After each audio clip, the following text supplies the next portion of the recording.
이제는 이게 너무 불공평하고 한쪽으로 기울어진 악법이기 때문에 슬슬 자해공갈 시동이 걸립니다.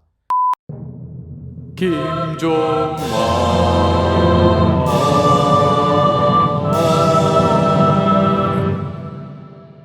김종만입니다. 민식이법 시행하자마자 1호 당첨자가 나왔습니다. 여성 운전자분이었는데 중학생이 달려 나오다가 차 측면을 들이받은 거죠. 이거 솔직히 피할 수 있습니까? 운전하시는 분들 어때요? 이거는 슈마허 하레비가 와도 못 피합니다. 블랙박스니까 화각 때문에 이렇게 보이지 실제로 운전자 입장에서는 필러에 가려서 안 보일 확률이 큽니다. 전멸 써서 갑툭튀 하는 꼴이나 다름없는데 스쿨존에서 속도 지켜서 운행해도 이렇게 사각지대에서 뛰쳐나온 애 때문에 벌금 수백 때려 맞습니다. 심지어 무단횡단인데도 책임을 운전자가 받는 말도 안 되는 떼법이죠. 어린이를 사망에 이르게 한 경우에는 무기 또는 3년 이상의 징역에 처한다. 어린이를 상해에 이르게 한 경우에는 1년 이상 15년 이하의 징역 또는 500만원 이상 3천만원 이하의 벌금에 처한다. 애가 죽으면 인생 끝나는 거고 다쳐도 빵에 가서 최대 15년에 벌금도 500부터 시작합니다. 이거 겁나서 스쿨존 앞에서 운전하겠습니까? 학교나 어린이집 근처로 차 몰고 오지 마라 이 소리죠. 이제는 이게 너무 불공평하고 한쪽으로 기울어진 악법이기 때문에 슬슬 자해공갈 시동이 걸립니다.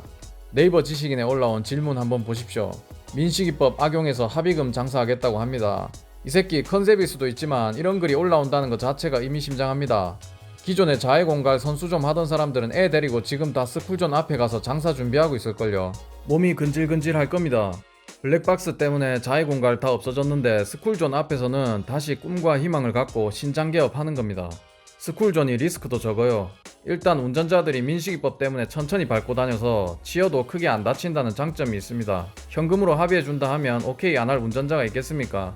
경찰에 신고 들어갔다가는 인생이 끝나는데 스쿨존에서 속도 다 지켜서 운행해도 저렇게 애가 들이밀게 되면 음주운전보다 센 처벌을 때려 맞는 게 말이 됩니까? 심지어 정차 중인 차에도 애가 달려와 부딪히면 처벌받을 수 있다고 하니 답이 없습니다. 기존에 기소된 사례를 보시면요. 먼저 지나간 차에 애가 뛰어들거나 애를 발견하고 차를 멈췄거나 급제동한 차에 무단횡단 보행자가 놀라서 넘어진 경우에도 운전자가 보행자도 예견해야 한다며 기소의견 때려버리는 게 현실입니다.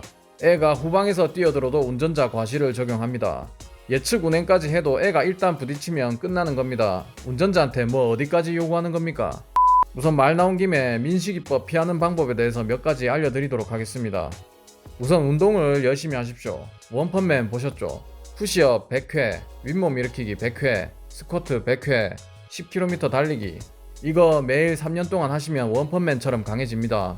그러면 운전을 하다가 스쿨존 앞에 들어서면 차에서 내려서 차를 들고 걸어서 스쿨존을 통과하십시오. 애가 점프해서 부딪히는 상황이 있을 수 있지만 서전트 점프 2m 이상이 아닌 이상 차에 부딪힐 일은 거의 없고 안전합니다. 두 번째 방법은 돈을 많이 버시는 겁니다. 수천만원 현찰로 차에 짱 박아두고 있다가 바로 합의 때리십시오. 돈이 최고입니다. 돈은 당신의 인생을 지켜줍니다. 스쿨존 앞에서 현찰 500불이면서 위대한 개츠비 코스프레 한번 하시면 간지도 나고 인생도 건지고 얼마나 좋습니까? 입금하는 것보다 현찰 뭉탱이 던지는 게 더 간지가 납니다. 세 번째 방법은 스쿨존 앞으로는 그냥 가지 마십시오. 물론 저는 세 번째 방법을 쓸 겁니다. 이 민식이법 같은 떼법이 개정되기 위해서는 국회의원이나 검사나 경찰이 스쿨존에서 애 하나 담그거나 맘카페에서 폭동 일으키거나 둘 중 하나밖에 없습니다. 그래도 현재로서는 후자 쪽이 가능성이 큰 것 같습니다. 맘카페에서 활동하는 분들이 민식이법 빨리 제정해라, 우리 애를 지켜야 한다, 이 악물고 동의하셨는데 정작 본인들이 애기들 데리러 학교 앞으로 가야 하는 상황에 대해서는 생각을 안 해보신 것 같아요. 애가 걸어서 등하교 가능하게 학교 옆에 딱 붙어서 생긴 비싼 아파트에 사는 분들이 아니라 스쿨존까지 애매하게 멀어서 차 없이는 등하교 어려운 곳에 사는 분들이 대부분 민식이법으로 억울하게 깜빵 가고 벌금 때려 맞고 인생 조지게 되는 겁니다.